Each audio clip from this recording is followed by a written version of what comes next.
C'est un sacré retournement de situation, ce n'est pas le premier et ce sera probablement pas le dernier. Les deux plus grandes puissances économiques mondiales, la Chine et les États-Unis, ont annoncé ce lundi qu'elles allaient suspendre pour 90 jours une grande partie des droits de douane qu'elles s'étaient imposés ces dernières semaines. Alors comment analyser tout cela? Salut, c'est Hugo, j'espère que vous allez bien, j'espère que vous avez passé un bon week-end. C'est donc le sujet que l'on va voir aujourd'hui. Alors ce week-end, des négociations en Suisse ont permis d'avancer sur une désescalade des tensions entre la Chine et les États-Unis. Résultat donc, et on va voir après tout ce que ça implique, les deux pays ont annoncé ce lundi qu'ils suspendaient une partie de leurs droits de douane punitifs pour 90 jours. Cette suspension, elle va prendre effet d'ici le 14 mai. Concrètement, pendant une période de 90 jours, les droits de douane américains sur les produits chinois seront réduits à 30% contre 145% jusqu'ici, et ceux imposés par la Chine sur les produits américains vont passer à 10% au lieu de 125%. Alors pour rappel, lorsqu'un pays impose des droits de douane, ce sont les importateurs qui les payent.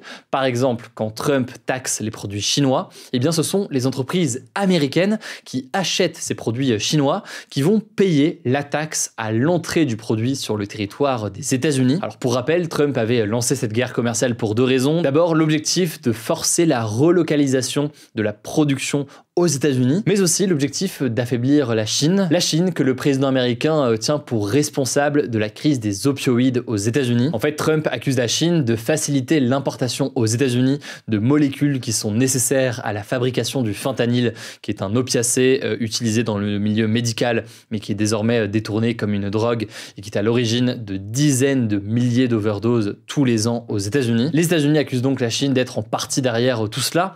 Alors pourquoi ce recul sur ces droits de douane? Premièrement, on peut noter que la surenchère sur les droits de douane, ça menait à une impasse puisque les échanges entre les deux pays avaient fortement ralenti. En avril, les exportations chinoises vers les États-Unis avaient chuté de 21% par rapport à l'année dernière. Les importations chinoises en provenance des États-Unis de leur côté avaient baissé de près de 13%. Et ça illustre d'ailleurs une première réalité. Les États-Unis dépendent massivement de la production chinoise dans de nombreux secteurs.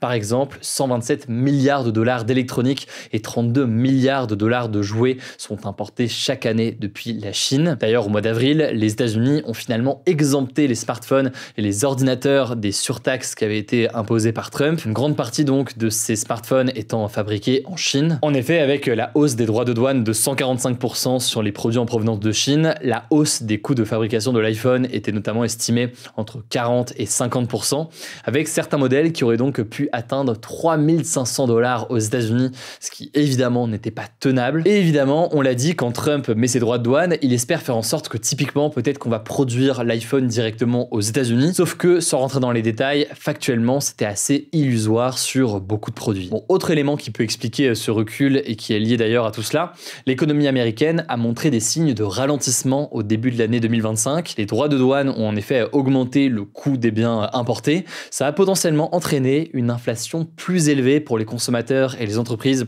donc un risque à minima de hausse des prix, freinant encore davantage la croissance économique des États-Unis. Bref, ça a donc ralenti l'économie américaine. Maintenant, ce revirement des États-Unis, il faut quand même noter que ça peut être perçu aussi comme une stratégie qui était peut-être prévue dès le départ du côté de Donald Trump. Alors évidemment, de mon côté, je suis pas dans la tête de Donald Trump, mais si ça se trouve, et c'est ce qui est avancé par certains, depuis le début, si ça se trouve, Trump ne souhaite pas forcément garder des droits de douane ou alors des droits de douane aussi élevés. Il veut potentiellement l'utiliser simplement comme un moyen de pression pour pouvoir négocier et avoir donc des accords commerciaux plus avantageux pour les États-Unis. D'où d'ailleurs les discussions en ce moment. Bon, mais ça c'est côté américain. Maintenant, du côté de la Chine, comment expliquer aussi ce recul? Bon, déjà, il faut noter que le marché américain, il reste quand même assez important pour un certain nombre d'exportations chinoises. Bon, cela dit, on peut quand même noter que la Chine ne dépend pas uniquement des États-Unis et elle fait en sorte d'ailleurs d'exporter vers de plus en plus de pays. On a d'ailleurs parlé de la question des négociations et des discussions entre l'Europe et la Chine ces derniers jours. C'était un épisode des Actus du jour qu'on a publié il y a quelques jours que je vous invite à découvrir, jamais c'est pas encore le cas. À noter enfin que la Chine, elle dispose de leviers de pression économique importants vis-à-vis des États-Unis. Il y a d'abord donc cette question de toutes ces exportations qui finissent donc aux États-Unis et qui sont parfois essentielles du côté des États-Unis. Mais il y a aussi eu ces derniers jours cette nouvelle menace de vendre massivement des bons du trésor américains. Les bons du trésor, c'est en quelque sorte des prêts que les États-Unis promettent de rembourser avec intérêt plus tard. C'est donc ce que l'on appelle des obligations d'État. Aujourd'hui, il faut savoir que la Chine détient une partie assez importante de ces bons puisque c'est environ 760 milliards de dollars. Et donc si demain elle décidait de les vendre, eh bien il y aurait beaucoup plus de bons du trésor disponibles à la vente. Ça ferait baisser leur valeur et pour compenser cette baisse de valeur, les États-Unis devraient alors offrir des taux d'intérêt plus élevés pour rendre ces bons du trésor plus attractifs et donc ça pourrait dévaluer le dollar, perturber les finances américaines et rendre pour les États-Unis cet emprunt encore plus cher. C'était donc une sorte de menace qui était agitée selon beaucoup par la Chine ces derniers jours.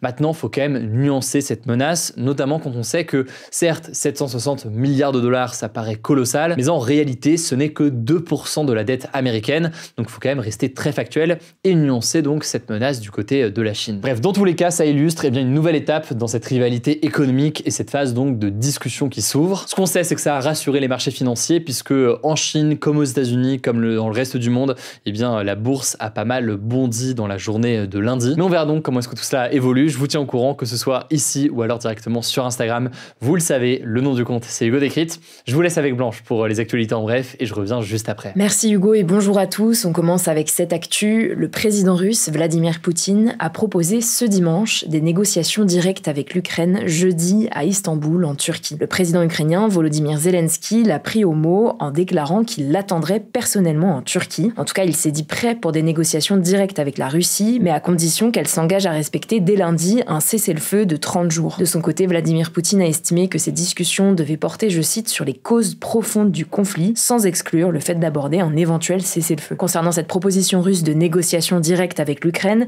Emmanuel Macron l'a qualifié de premier mouvement pas suffisant, en estimant qu'il s'agissait d'une volonté de gagner du temps de la part de Vladimir Poutine. À noter qu'à l'occasion d'une visite en Ukraine ce samedi, les alliés européens, avec le soutien des États-Unis, ont exigé que la Russie accepte un cessez-le-feu complet et inconditionnel de 30 jours à partir de ce lundi. Ils ont prévenu qu'en cas de refus, ils infligeraient des sanctions massives contre la Russie. Le gouvernement russe a réagi, qualifiant cet ultimatum d'inacceptable. On suivra ça. Deuxième actu en Turquie, le Parti des travailleurs du Kurdistan, aussi connu sous le nom de PKK, a annoncé ce lundi sa dissolution, marquant la fin de plus de 40 ans de lutte armée contre l'État turc. Le PKK, c'est une organisation séparatiste kurde qui souhaite obtenir la reconnaissance d'une entité kurde et des droits pour ses populations. Les Kurdes, ce sont un peuple d'origine indo-européenne et ils représentent 20% de la population en Turquie. À noter que le PKK est classé comme une organisation terroriste par la Turquie, les États-Unis, l'Union européenne et le Royaume-Uni. Au total, ce conflit armé a causé la mort de plus de 40 000 personnes en 40 ans,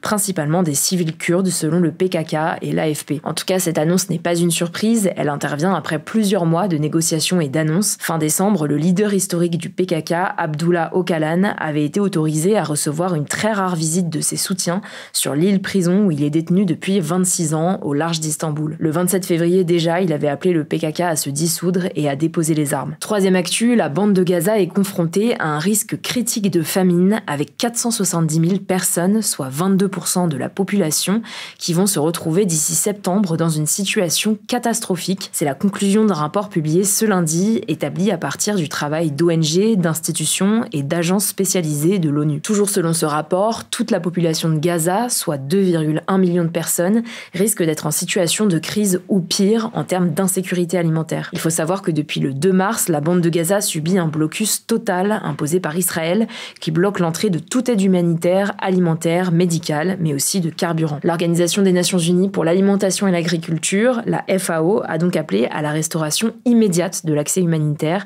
et à la levée des blocus. On suivra ça. Quatrième actu, toujours en lien avec la situation au Proche-Orient, Edan Alexander, le dernier otage américano-israélien vivant détenu à Gaza, a été libéré après 583 jours de captivité, a annoncé le Hamas. Âgé de 21 ans, il avait été enlevé le 7 octobre 2023 alors qu'il servait dans une unité d'élite de l'armée israélienne. Il était apparu affaibli dans plusieurs vidéos de captivité, demandant sa libération et critiquant le gouvernement israélien. En tout cas, sa libération, qui a été saluée comme une nouvelle monumentale par le président américain Donald Trump, est espérée comme un premier pas vers la libération des 58 otages encore détenus à Gaza et vers une possible avancée pour mettre fin au conflit. Cinquième actu, en France, les débats au sujet de la loi sur la fin de vie ont débuté ce lundi à l'Assemblée nationale avec 2 propositions de loi étudiées. étudier. En janvier, le Premier ministre François Bayrou avait annoncé vouloir que le projet de loi sur la fin de vie, qui vient donc du gouvernement, soit scindé en deux pour que les soins palliatifs et l'aide à mourir soient traités séparément. Le premier texte, qui est défendu par la députée macroniste Annie Vidal, concerne les soins palliatifs,